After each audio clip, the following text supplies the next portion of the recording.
தொடர்ந்து நீங்கள் ஏதோ ஒரு விஷயத்துக்காக முயற்சி பண்ணிகிட்டே இருக்கீங்க. ஆனால் உங்களுக்கு ஒரு படி கூட முன்னேற்றமே வரல.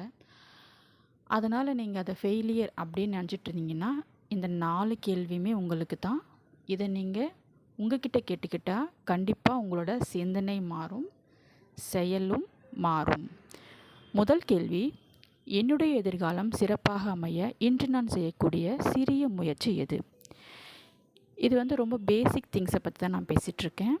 நம்ம காலையில் சீக்கிரமாக எழுந்திருக்கணும் அப்படின்னு நம்ம நினச்சிருக்கலாம். ராத்திரி நம்ம சீக்கிரமாக போய் தூங்கணும் அப்படின்னு நம்ம நினைக்கிறதா கூட இருக்கலாம்.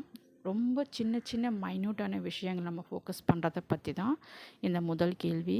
ரொம்ப பெரிய விஷயம் கிடையாது. இதை நினச்சா நம்ம மாற்றிக்கலாம். அண்ட் தென் 2வது கேள்வி, என்னுடைய தன்னம்பிக்கையை குறைக்கும் விஷயம் எது? அதை எப்படி இடத்திலிருந்து தள்ளி வைப்பது? பார்த்தீங்கன்னா, ரொம்ப நாள் நீங்கள் பண்ண வேண்டிய ஒரு விஷயத்தை உங்களை நீங்களே மோட்டிவேட் பண்ணி ஒரு நாள் பண்ணணும் அப்படின்னு போகும்போது யாராவது இல்லை இது உனக்கு செட் ஆகாது அப்படின்னு உங்களை டீமோட்டிவேட் பண்ணலாம்.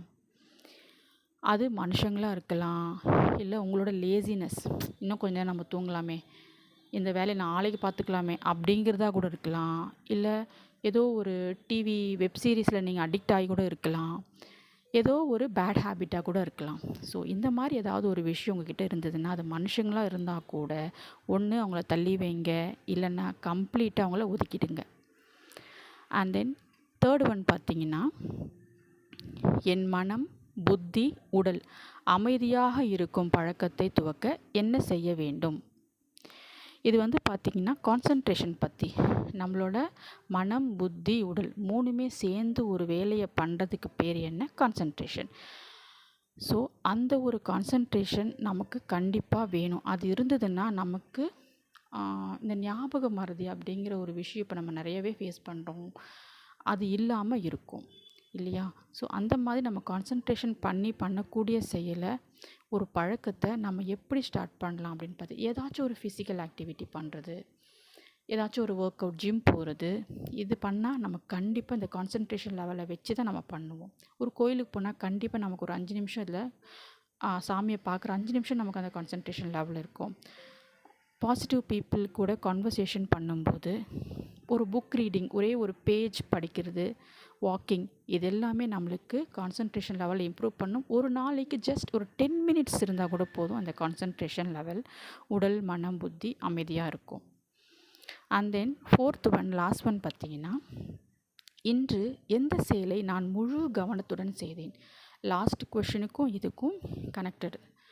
ஏன்னா அதில் நம்ம கான்சன்ட்ரேஷன் ஒரு 5 நிமிஷத்துக்கு 10 நிமிஷத்துக்கு நம்ம பார்க்குறத நமக்கு ஒர்க் அவுட் ஆகுதா அப்படின்னு நமக்கு நாமே வச்சுக்கக்கூடிய ஒரு சின்ன டெஸ்ட்டாக கூட நம்ம இதை நினச்சிக்கலாம். இன்றைக்கி நான் ஃபார் எக்ஸாம்பிள் இப்போ குக் பண்ணுறாங்கன்னு வச்சுக்கோங்களேன். குக் பண்ணும்போது அவங்க கை சமைச்சிக்கிட்டே இருக்கும், ஆனால் மைண்டு வேறு எதையும் யோசிச்சுட்டே இருக்கும். சடனாக பார்த்தோன்னா உப்பு போட்டேன்னா இல்லையா அப்படின்னு கொஞ்சம் எக்ஸ்ட்ராவாக உப்பு அள்ளி போட்டுருவாங்க. ஸோ இங்கே என்ன நடக்குது? நம்ம கான்சன்ட்ரேஷன் மிஸ் ஆகுது. அப்படி இல்லாமல் நம்ம அந்த கான்சன்ட்ரேஷன் லெவலில் இப்போ நம்ம சமைக்கும்போது நான் இப்போ ஒரு உப்பு எடுத்து போட போகிறோம் அப்படின்னா, ஜஸ்ட் ஒரு நிமிஷம் அந்த கான்சன்ட்ரேஷன் லெவலில் இருக்கணும். இருந்துட்டு அந்த உப்பை போடும்போது, இந்த சமையலை நான் முழு கவனத்துடன் நான் சமைக்கிறேன், இந்த உணவு என்னுடைய குடும்பத்துக்கும் எனக்கும் ஆரோக்கியத்தையும் நிம்மதியையும் தருது அப்படின்னு நம்ம நினச்சி அந்த உப்பை போடணும். இது பை ப்ராக்டிஸில் கண்டிப்பாக நம்ம கொண்டு வர முடியும். இது ரொம்ப பெரிய விஷயம் இல்லை இல்லையா? ரொம்ப சின்ன விஷயம்.